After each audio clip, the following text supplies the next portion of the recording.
Hello everybody, welcome to Write with Rachel. This is a free creative writing video workshop for teenagers. We've got a whole series of these videos, which you can find on this YouTube channel, as well as a series for primary school-aged kids and their families. There's a new workshop released every week, so if you'd like to be kept up to date with these videos, then click on the subscribe button. My name is Rachel. I'm a poet, but these workshops cover a range of writing topics and forms. This week, we're going to be focusing on story structure. This is a topic we are going to be returning to a few times. There's just way too much to cover in one single workshop. We began a few weeks back with a workshop on characters, and in that workshop we spent time developing a protagonist and an antagonist. Today we're going to look at one of many possible ways to structure a story, and it's called the circular narrative. There are lots of ways to think about story structure.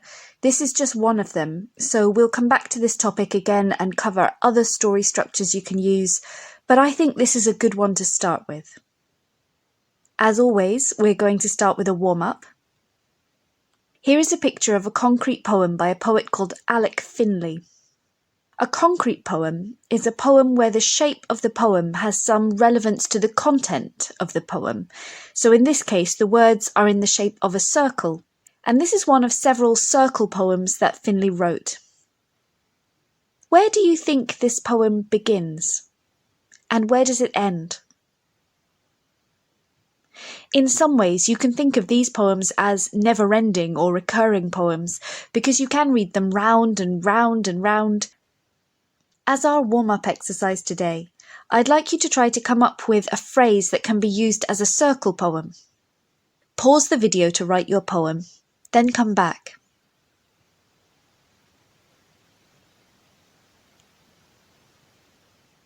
In prose fiction, a circular narrative is one in which the main character or characters end up back where they started at the end, although usually certain things have changed. These changes could be external, like the place where they lived at the start of the story has changed physically. So an example of that might be in the Lord of the Rings books when the hobbits return to the Shire. Or the changes can be internal. For example, in The Wizard of Oz, when Dorothy returns to Kansas, she's learned new things and she's grown in confidence during her adventures. One of my favourite examples of circular narrative is actually a book for much younger children. It's called Where the Wild Things Are by Maurice Sendak. You've probably heard of it. In the story, Max loses his temper and behaves badly, and as a result he's sent to his room with no supper. Max sails away from his room to the place where the wild things are, and he becomes their king. Eventually, though, he gets lonely and he decides to come home. When Max finishes his long journey, he's back in his own house, in his own bedroom, on the very same night that he left, and his supper has been left out for him, and it's still warm. Can you think of an example of a book or a movie with a circular story structure? How do you think this particular structure has affected the story? Why do you think the author chose it?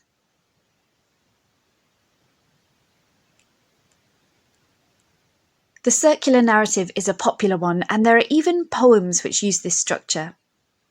La Belle Dame sans Merci by John Keats is a fairy tale poem about a knight who's bewitched by a mysterious and otherworldly woman, and the poem's first and last verses are very similar. When I read it, I can feel the sense of being trapped in a set of unavoidable events that always lead to the same conclusion. For our next exercise, I'd like you to write a short story where the first sentence of your story is repeated as the last sentence. It doesn't have to have a full circular narrative, just an echo in the last line of the first line, like in Keats's poem.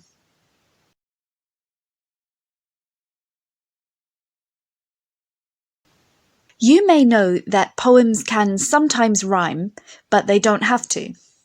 There are actually many different kinds of poetic forms that poems can take, some of them involving rhyme or rhythm or repetition or other poetic devices.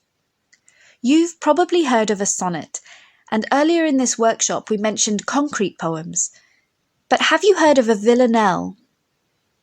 A villanelle is a sort of circular poetic form, where some of the lines of the poem are repeated in a different order throughout the poem, from the first stanza to the last.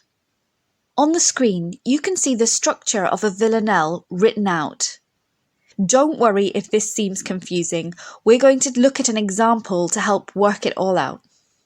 So our example villanelle is a very famous one by a poet called Dylan Thomas, and it's called "Do Not Go Gentle Into That Good Night."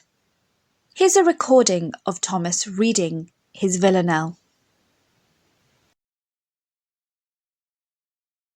Do not go gentle into that good night. Old age should burn and rave at close of day. Rage, rage against the dying of the light.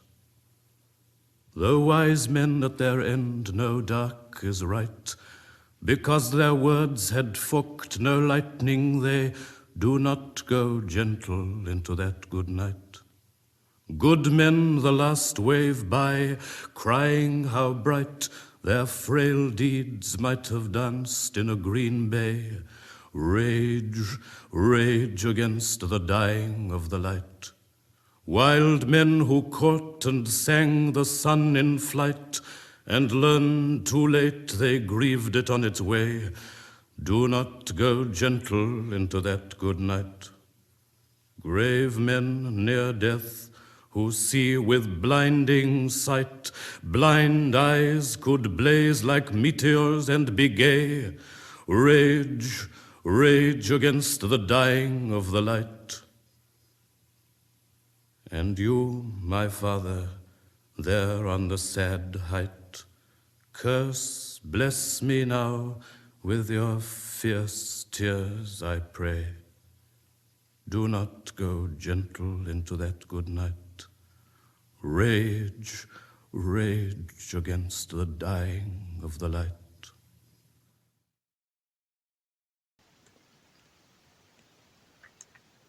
Can you see that there are 5 stanzas of 3 lines each, followed by a final stanza that has 4 lines? 2 lines are repeated throughout the poem. They are the refrains.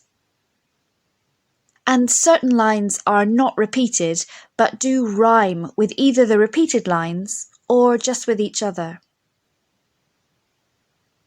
For the next exercise, I'd like you to have a go at writing your own villanelle. It can be about anything at all, and my suggestion is to start with the 2 refrains or repeating lines, and look at Thomas's example poem if you get stuck. If trying to include the rhyme is making things too complicated, you can do a simplified version by just focusing on the repeated lines and not trying to make the other lines rhyme.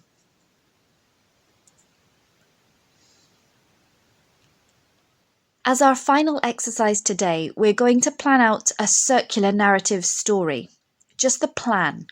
For this, we're going to need a main character or protagonist. If you still have your notes or remember the protagonist you invented for our previous workshop on character, you can use that one. But if not, you can invent a character now to use as your protagonist.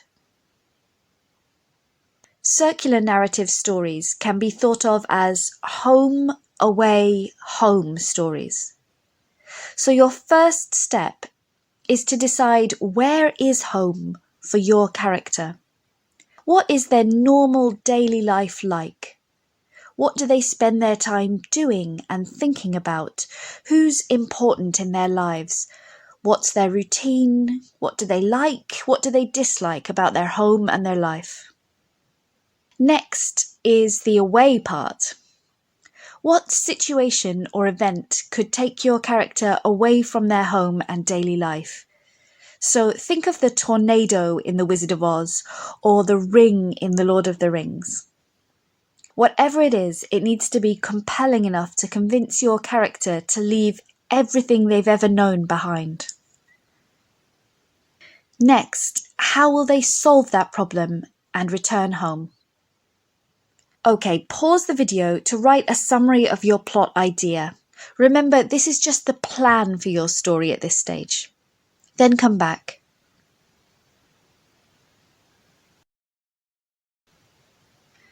How did that go? Do you have a plan for a story? That's brilliant. If you like, you can write the story you've planned out. But if that feels like a project that's just a bit too big, that's fine too. This is just meant to be practice, and I know we all have a lot on right now. I'd love to hear about your story plans or read any of the work you've produced from today's workshop. If you like, you can send it to me at writewithrachel@gmail.com, and perhaps I'll feature it in a future workshop. Or you can find me on social media with the hashtag #WriteWithRachel. For now, have a safe week and happy writing.